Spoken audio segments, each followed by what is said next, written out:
companheira da CTB.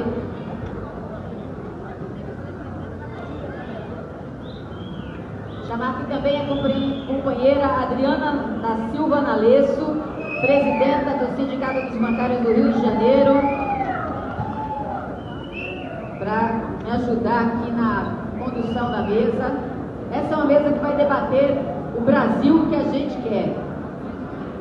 As propostas para esse país. Nós estamos no ano eleitoral, importantíssimo, né? Já discutimos isso aqui durante o dia todo, desde a abertura, durante o dia todo, né? A centralidade, o quanto é estratégico debater as eleições, debater o projeto da classe trabalhadora para essas eleições. Então a gente, para fazer esse debate conosco, nós vamos chamar aqui o companheiro Guilherme Boulos, pré-candidato do PSOL nas eleições 2018.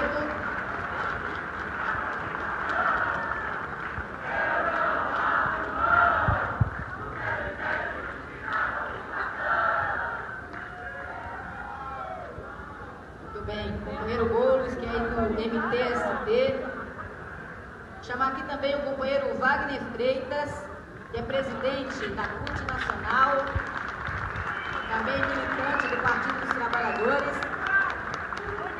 Dos trabalhadores, central, única, dos trabalhadores, central, única, das trabalhadoras.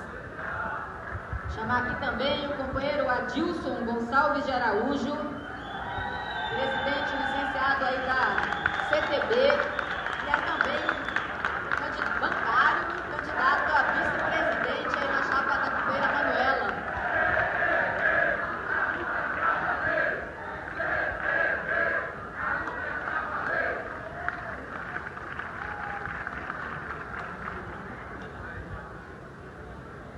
Bom, aqui na programação a gente ia contar também com a participação dos companheiros do MST, mas a gente teve um problema aí. Parece que todo mundo resolveu realizar a atividade nesse final de semana aqui. Muita dificuldade com a agenda, e aí a gente não conseguiu. O companheiro Stédio e o Gilmar, que estava na atividade aqui também no Cajamar, também não conseguiu chegar aqui até agora. Se chegar, vai vir para a mesa e terá o espaço para fazer a fala também, porque o MST também tem uma proposta, também debate, né? Com a sua militância, é o Brasil que a gente quer. Para todos assentar.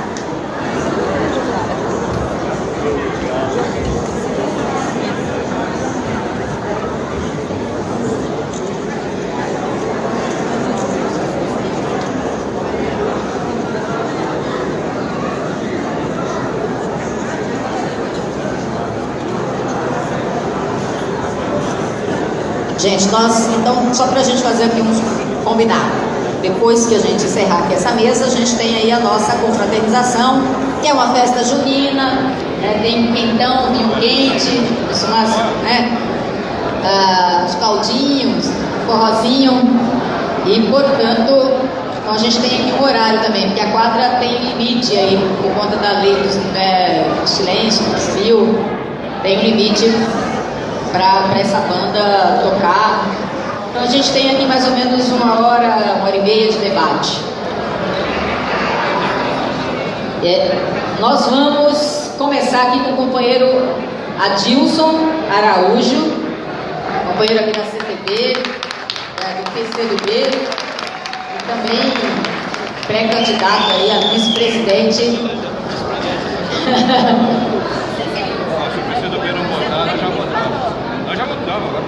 Estou anunciando conforme os companheiros aí do PCdoB me informaram. Vamos lá, começa com o Adilson.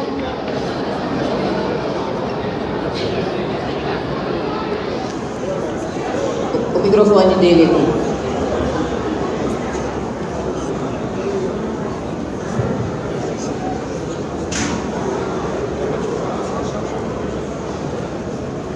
Alô, som. Ei! 15. Bom, boa tarde a todas e todos. Boa tarde. Boa tarde, meu povo. Boa tarde. Mas tem que acordar, porque se não acordar, a sanfona não vai tocar. Mas eu queria agradecer a Giovândia, nossa companheira, amiga, de grandes batalhas.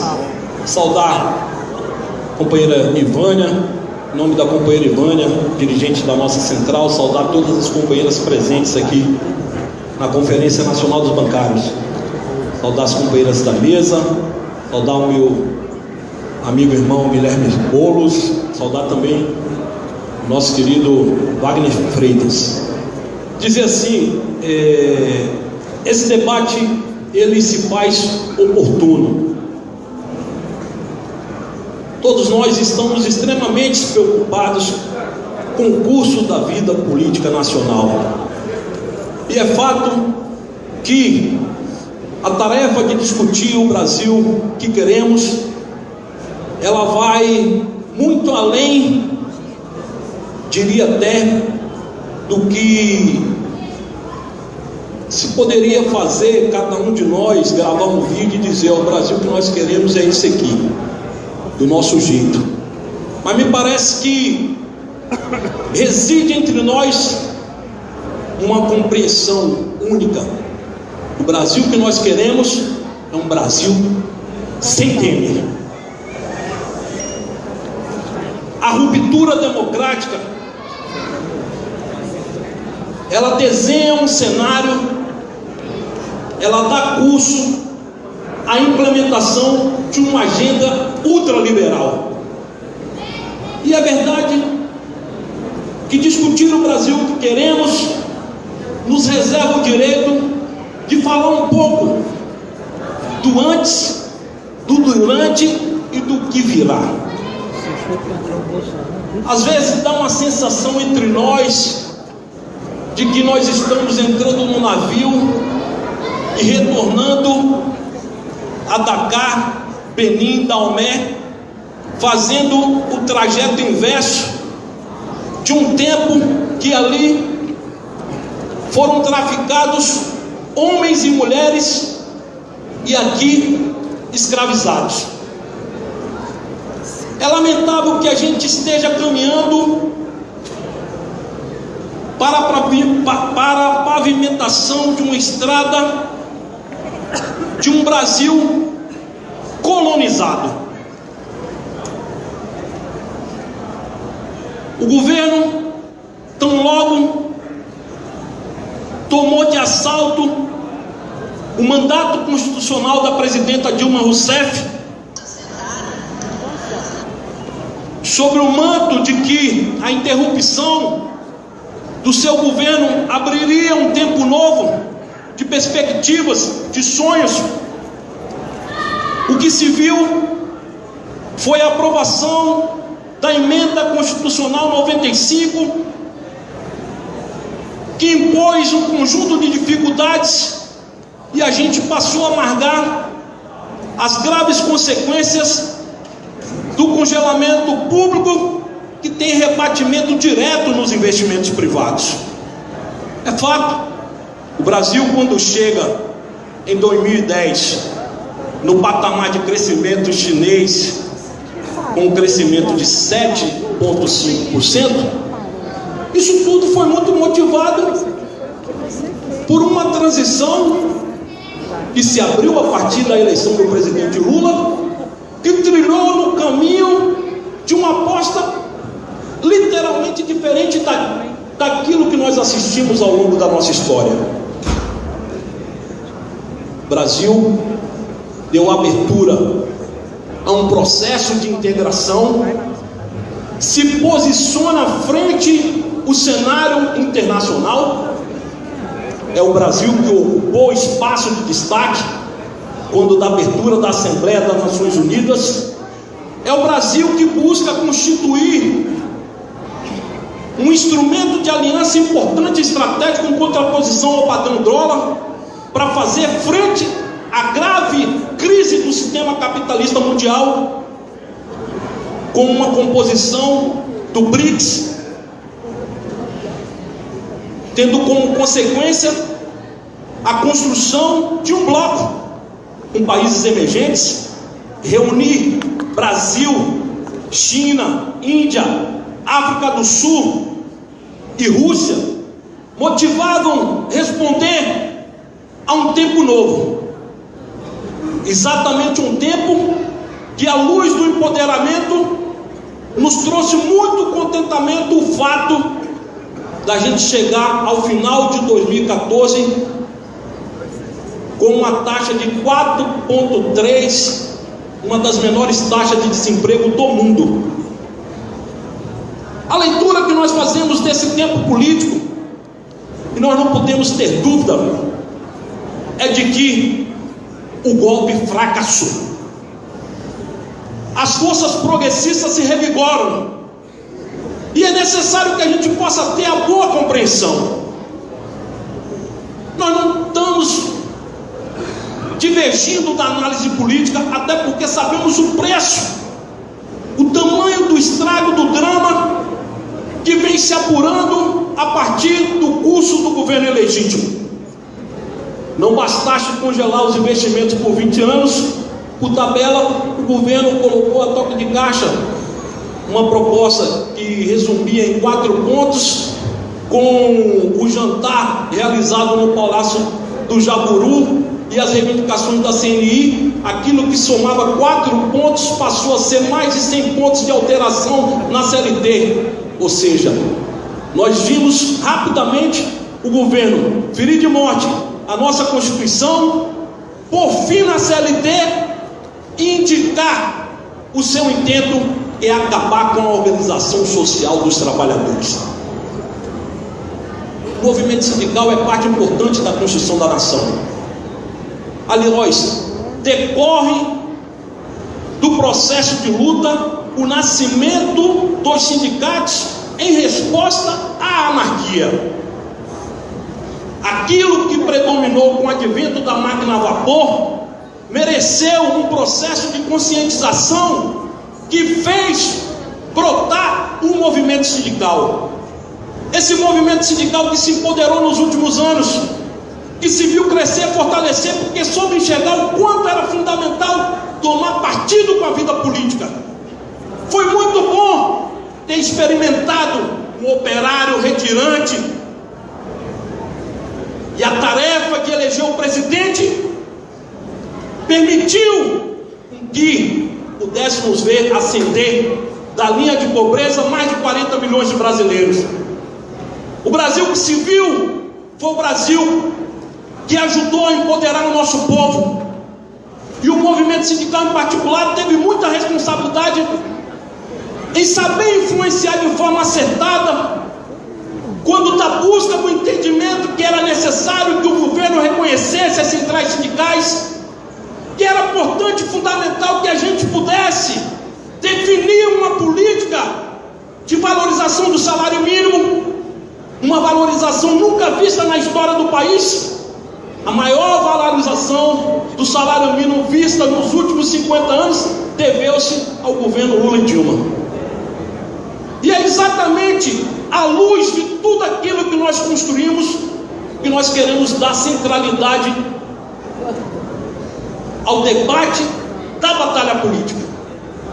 É fundamental conceber que o quadro político que se agrava diante de um sintoma de um governo isolado, de um governo impotente, de um governo que não tem alternativa para os problemas econômicos, sociais e políticos, até porque sai o Meirelles, se instala uma nova equipe econômica, e a equipe econômica diz o seguinte: que nós podemos resolver o problema da economia desde que se faça a reforma da Previdência. Isso é uma balela, isso é uma conversa que não dá para engolir. O povo não ingere mais essa coisa, pelo contrário. Se é verdade que nós sofremos uma derrota de caráter estratégico, nesse particular, o movimento, a sociedade soube responder. Interromper a reforma da Previdência foi uma vitória, uma grande vitória, que se soma à vitória da interrupção da privatização da Eletrobras, que aqui devemos tirar uma noção de solidariedade e apoio a essa greve, que vai acontecer por 72 horas, porque nós também temos clareza de que está em disputa, e nesse particular, esse governo nada tem a oferecer. A elaboração de uma plataforma comum é uma exigência, é uma necessidade, é uma questão imperativa. A esquerda tem responsabilidade, porque a tarefa principal é lutarmos unidos para garantir nas urnas a quinta vitória do povo brasileiro. Nós não vacilamos e temos muita clareza de que no plano da batalha política é central a defesa da bandeira da liberdade. O movimento sindical sabe quanto é importante lutar, manter acesa a chama do Lula livre. Mas é necessário também que a gente possa verificar de que há uma possibilidade real de vitória. E a direita sabe isso, até porque não se encontrou. É claro que de alguma maneira a gente também precisa enxergar. Nós corremos risco de um recrudescimento da direita. A campanha do Bolsonaro vai de alguma maneira se consolidando. Esse ranço conservador, o espectro fascista, ele está no terreno da disputa.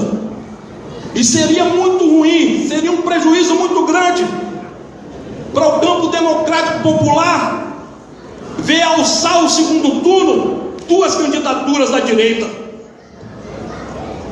E é por isso que nós nos somamos, porque as candidaturas que se apresentam reúnem autoridade moral e política. É tão importante para a convivência democrática apoiar a candidatura da Manuela, apoiar a candidatura do Guilherme Boulos, se somar, ter uma visão ampla para que a gente possa atrair outros campos para essa que será a batalha épica. Podemos até observar que, à luz da instabilidade política, nós ainda corremos risco de não ter eleição, porque tudo pode acontecer. Quando da guerra das Torres Gêmeas, diria Band, em 20 minutos tudo pode mudar. A dinâmica da política está alcançando um novo estágio, as coisas estão mudando muito rápido. A greve dos caminhoneiros, que nós identificamos ali um nocaute, mas o fato é que essa greve ela também trouxe à superfície um processo acelerado de desmonte da Petrobras. O governo neoliberal de Michel Temer estava voltando toda a política de desinvestimento da Petrobras, a entrega do óleo cru para os Estados Unidos, para que o Brasil passasse a importar o óleo refinado, a venda das refinarias, a entrega das distribuidoras, foram um fator que motivaram a política de preços da Petrobras. E o custo disso é que em 11 dias o Parente causou um prejuízo de mais de 130 bilhões ao país. O Pedro Parente, agente do golpe, aquele mesmo que foi responsável pelo apagão de Fernando Henrique Cardoso. Essa turma tomou o governo de assalto para liquidar o país.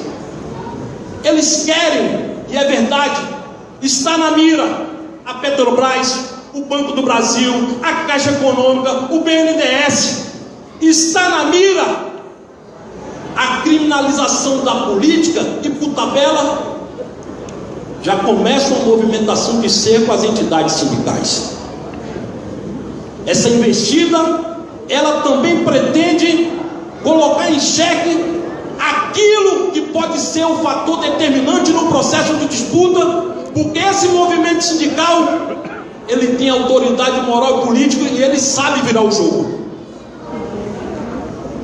Estou caminhando aqui para o final. Por isso que é tão importante Que na batalha política a gente possa dar centralidade ao debate do projeto que nós defendemos. É tão central a defesa de um projeto nacional de desenvolvimento, e não é à toa, não é por demais, que ainda essa semana as centrais sindicais se reuniram e aprovaram uma agenda prioritária. Essa agenda, ela deve nos nortear, ela deve inclusive elevar a nossa autoestima, para que a gente possa dialogar mais e melhor com a nossa tão sofrida classe trabalhadora. Eles querem promover profundas mudanças a partir da nova legislação trabalhista. Essa coisa da terceirização generalizada, do trabalho intermitente, do home office, da quitação anual, da instituição, do fim da ultratividade, tudo isso, com certeza, merece uma atenção especial da nossa parte. É louvável que a gente possa conceber, e é por isso que o PCdoB apresenta a candidatura da Manuela, porque nós achamos que o nosso PCdoB, o nosso partido, tem uma contribuição com a história do nosso país. Diria a presidenta Manuela, o PCdoB não será o óbice para a unidade das esquerdas, mas é necessário que a gente possa compreender que nós devemos sim debater um programa que busque corrigir os erros do passado recente, um programa que nos une em torno dos objetivos pontuais, objetivos estratégicos, defender a democracia, a soberania e os direitos da classe trabalhadora é uma questão central, e eu não vejo outro caminho que não seja unir a esquerda, porque essa tarefa de fazer a luta e como primeiro ato de um governo democrático popular, revogar a reforma trabalhista, se põe como uma questão central. E penso que dessa maneira cumpre o papel fazer com que cada um de nós, eles vão tentar de alguma maneira impedir que os sindicatos possam construir qualquer nível de relação com as campanhas, mas eu diria, nós não temos nada a temer. Ou nós entramos no campo, ou nós fazemos a disputa, ou nós disputamos o voto de um eleitor descrente da política, de um eleitor literalmente influenciado pela Rede Globo, de um eleitor que muitas vezes nos olha com uma certa desconfiança. É por isso que o exercício do trabalho militante, e mais do que nunca, nós seremos obrigados a levantar a nossa bandeira. Aquilo que aconteceu em 2013 deve servir de lição. A negação da política, a crítica às camisas vermelhas, a bandeira da CTB, a bandeira da CUT, do PT e do PCdoB, renderam o congresso mais venal da história. Vamos sair às ruas armados de bandeira da esperança, de um Brasil soberano, de um Brasil livre e democrático. Vamos à luta, companheiros, vamos à luta, companheiras, até a vitória.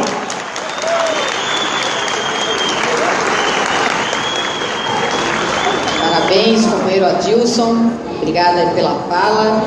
Agora vou passar a palavra para o companheiro Guilherme Boulos, já agradecer aí, liberar a agenda e vir para cá, porque o pessoal está numa agenda bem corrida, né? Passo aqui.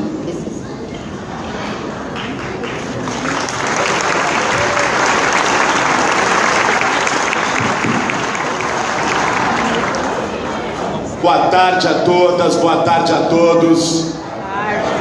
Uma satisfação enorme estar aqui na Conferência Nacional dos Bancários, uma categoria que tanta luta fez em conjunto com o movimento social brasileiro no último período.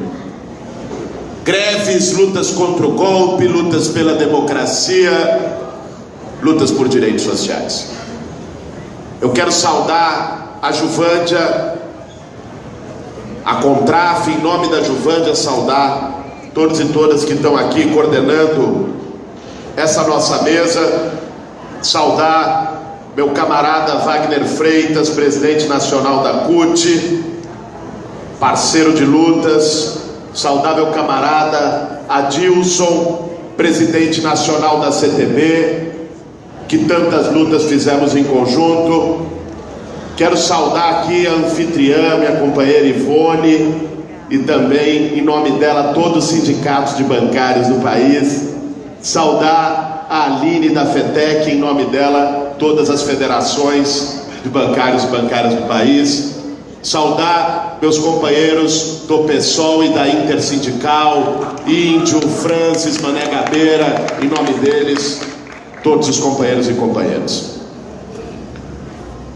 O Brasil vive hoje um momento de uma dura e séria encruzilhada, com retrocessos em direitos sociais. Adilson já falou aqui, nós temos debatido isso nos últimos anos, do que significa esse governo do tempo. Em 2 anos foram 50 anos para trás. Reforma trabalhista, emenda constitucional 95, entrega do pré-sal para as empresas estrangeiras, destruição da capacidade de investimento do Estado brasileiro. Eu acho, aliás, a Adilson mencionou aqui a revogação da reforma trabalhista, decidido para revogar todas essas medidas e não apenas a reforma trabalhista, o congelamento de gastos sociais e a entrega do nosso patrimônio nacional. São retrocessos tremendos que nós estamos sentindo na pele.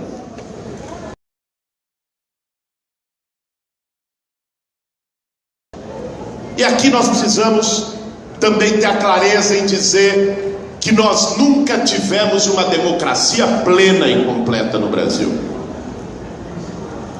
A democracia nunca chegou nas periferias. E democracia política, para ser de verdade, precisa estar sustentada numa democracia social e econômica, que por mais avanços que tenha tido no Brasil no período anterior, nós ainda permanecemos uma sociedade muito desigual.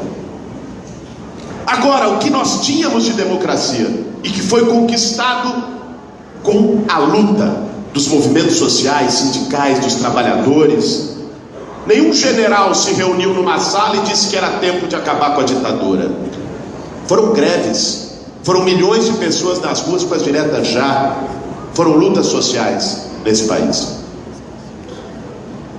Essa democracia conquistada com lutas está se esvaindo de diversas maneiras, com uma violência política e um clima de intolerância e ódio semeado no país por gente como Jair Bolsonaro, que explora o medo, que faz populismo em cima do medo das pessoas e converte isso em violência.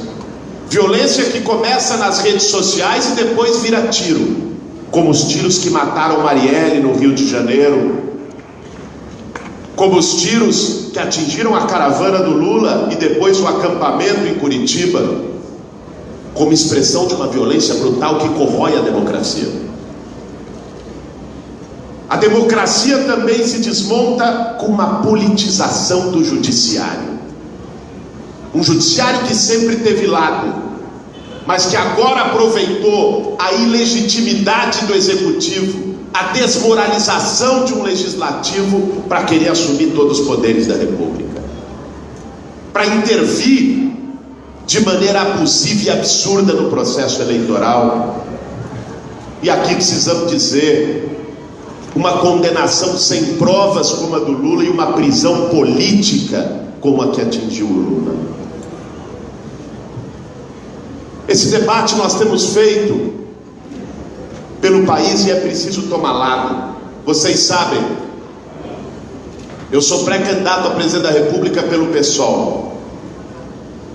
Temos diferenças em relação ao que foi os 13 anos de governo, as perspectivas de futuro, Já tivemos inúmeras oportunidades de discutir isso, já tive a oportunidade de discutir isso de forma transparente, profunda, com o próprio presidente Lula, mas diferença política não pode nos fazer ser conivente com injustiça. E isso nós não vamos ser, e nunca fomos.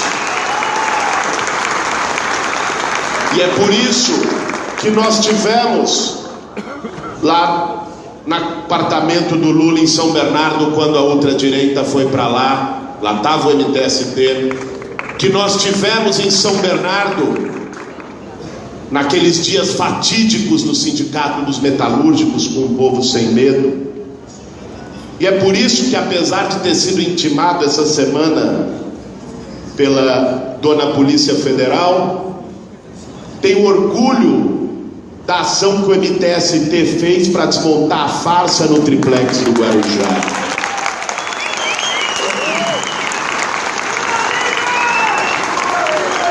Lula livre!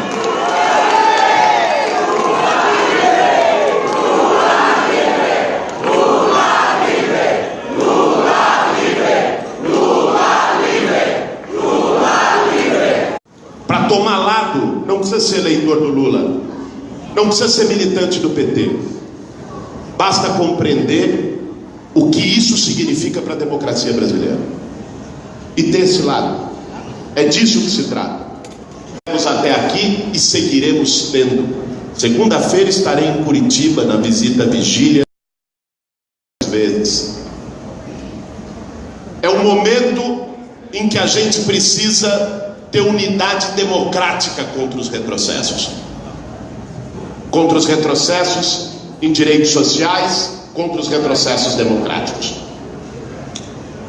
Mas ao mesmo tempo, é um momento em que a gente precisa ter ousadia.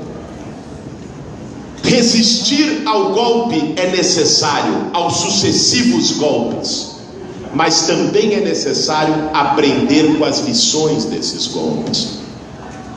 Isso é importante para a gente pensar o que fazer no futuro. E hoje, e o golpe mostrou isso de maneira cabal, no Brasil não há mais espaço para avançar em direitos sociais para as maiorias sem enfrentar os privilégios do 1% e das minorias econômicas e políticas desse país. Foi possível em outro momento ter políticas sociais importantes, ter aumento salarial, ter políticas públicas, sem mudar a estrutura do Estado brasileiro. Foi possível garantir avanços expressivos e importantes para os de baixo, mesmo com os de cima continuando ganhando. Mas veio a crise, o cobertor ficou curto, e a margem de manobra para uma política como essa diminuiu drasticamente. Hoje nós temos que encarar a realidade como ela é. Nós não vamos ter uma retomada de política para os de baixo sem enfrentar decididamente os de cima. É isso que a conjuntura nos coloca. Isso significa políticas concretas. Isso significa, estamos aqui no encontro dos bancários, regular o sistema financeiro nesse país, acabar com a farra dos bancos privados nesse país. Não é possível que o Brasil continue aplicando taxas de juros das mais elevadas do mundo e que eles sorrateiramente colocam no debate: os juros baixou os juros nominais, juros reais no Brasil continuam extremamente elevados dos padrões internacionais. Um spread bancário acima de 30%, um escândalo, um abuso. Esse enfrentamento precisa ser feito. O Brasil não pode ser a república dos bancos. O Brasil não pode ser paraíso fiscal para eles. Essa turma tem que aprender a pagar imposto e a deixar de especular e levar o nosso dinheiro lá para fora. E para a gente fazer isso, os bancos públicos têm um papel fundamental. Nós temos bancos públicos extremamente importantes no Brasil, com condição de intervir sim no mercado, com condição sim de reduzir a taxa de juros de mercado, de reduzir o spread bancário e levar isso até as últimas consequências, sem vacilações. Esse é um papel fundamental. Esses dias, vocês devem ter visto o Meirelles dizendo que o projeto de privatização da Caixa está pronto. Nós temos aqui fortalecer a Caixa contra esses abutres e esses banqueiros que querem destruir as empresas públicas no Brasil. E tem todas as condições para isso. Nenhum país do mundo teve projeto de desenvolvimento sem atuação do Estado, de empresas públicas e de bancos públicos. Ainda mais para sair de uma crise tão profunda como a que nós estamos. Isso é essencial. E a unidade dos bancários, das bancárias, com o conjunto dos trabalhadores desse país, para a valorização dos bancos públicos no Brasil, é fundamental. A defesa da Caixa do Banco do Brasil não é uma defesa apenas dos trabalhadores bancários. Tem que ser uma defesa de toda a sociedade brasileira, do conjunto dos movimentos sociais, de todos comprometidos com um novo modelo de desenvolvimento. Nós precisamos também debater com seriedade uma reforma tributária progressiva no Brasil. O Brasil é a 7ª economia do mundo. Como dizer que não há dinheiro para educação, para saúde, para moradia? E nós travamos junto, né, Juvândia? A época presidenta do sindicato, a luta pela liberação do compulsório dos bancos para crédito habitacional no Brasil. As condições para isso existem. Agora, da mesma forma que o Brasil é a 7ª economia do mundo, está entre os 10 países mais desiguais do mundo. E nós precisamos reverter a forma de financiamento do Estado brasileiro. Isso significa fazer o 1% começar a pagar a conta, com taxação de grandes fortunas, que está prevista na Constituição há 30 anos e não foi regulamentada até hoje, com tributação de lucros e dividendos, para acabar com essa farra deles,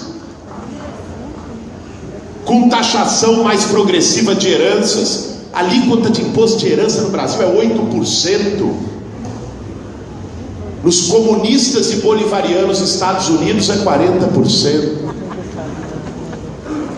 Nós temos que taxar patrimônio, propriedade e renda, e taxar menos consumo.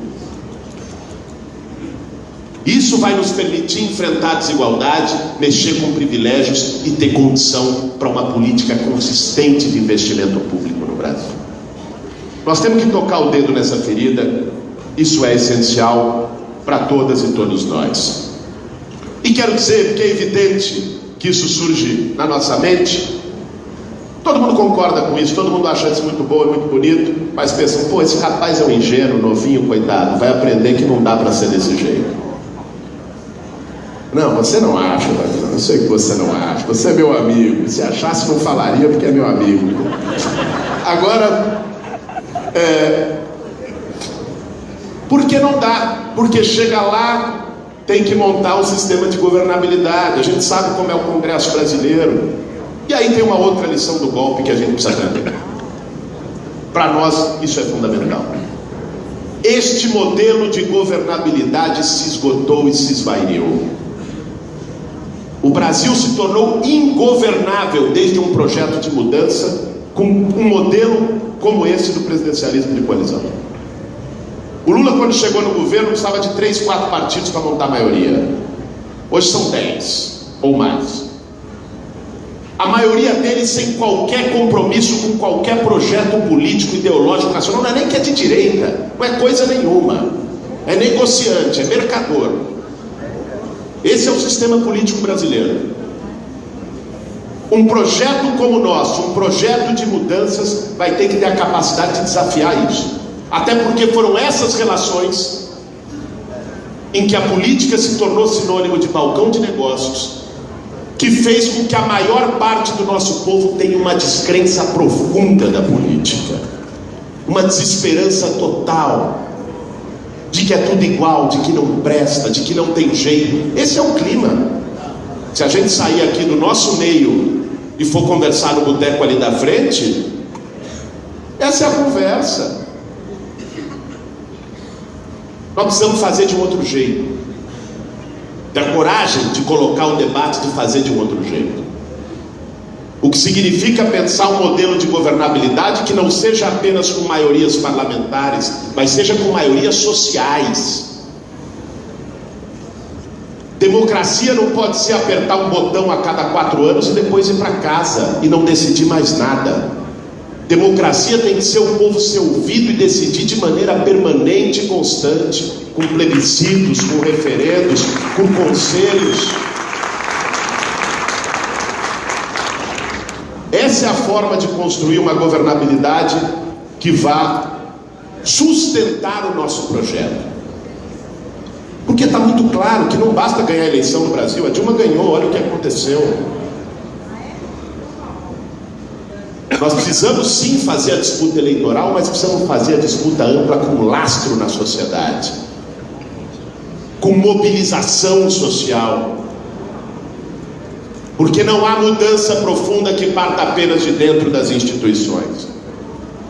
As instituições são fundamentais, mas precisam ser completadas com outro pé na rua, com outro pé no trabalho de base, que foi algo que lamentavelmente a gente deixou um pouco para trás.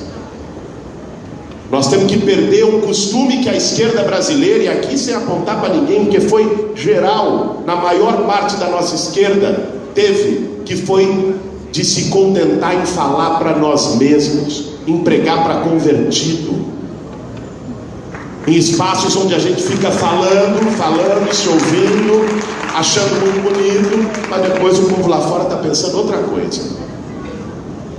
Nós precisamos ter a ousadia de dialogar com o nosso povo, sem medo. Dialogar com o jovem da periferia que está dizendo que vai votar no Bolsonaro, em vez de chamar ele de fascista. Fascista é o Bolsonaro, ele não. Ele está desiludido, talvez porque a gente não foi capaz de apresentar uma alternativa de esperança política para ele. Nós temos que ousar dialogar com o conjunto da sociedade para além das nossas bolhas. O projeto que nós precisamos construir nesse momento, uma reorganização de um projeto de esquerda no nosso país, não tem prazo de validade em outubro desse ano. Nós precisamos ser mais ousados. Nós precisamos sim pensar o presente, mas também pensar o futuro. E quando digo pensar o presente, significa disputar de verdade o processo eleitoral.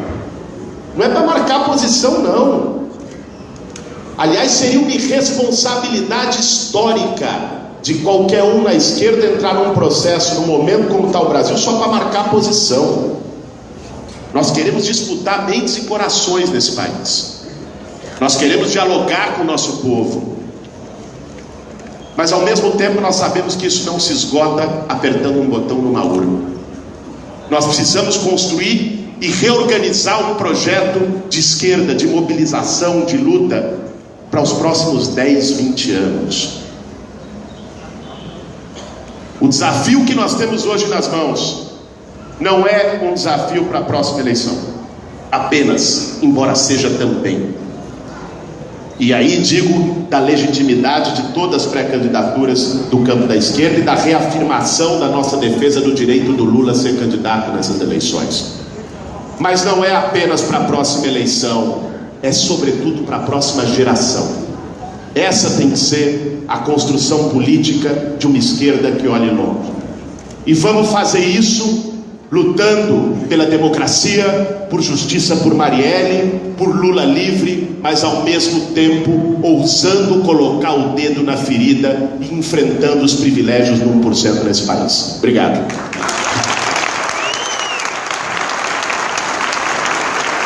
Parabéns, Boulos, obrigada. E agora passar a palavra para o companheiro Wagner Freitas.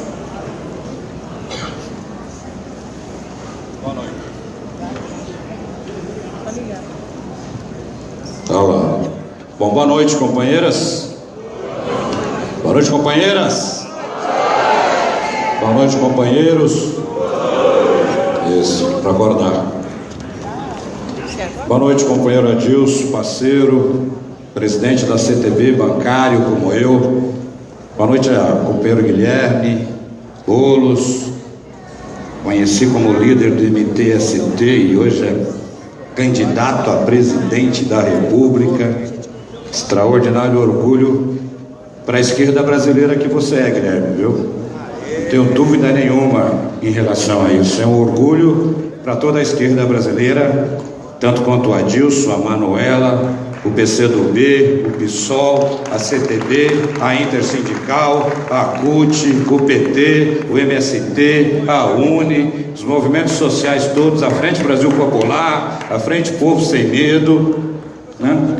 Todos aqueles que têm ainda a condição no Brasil de lutar pela democracia.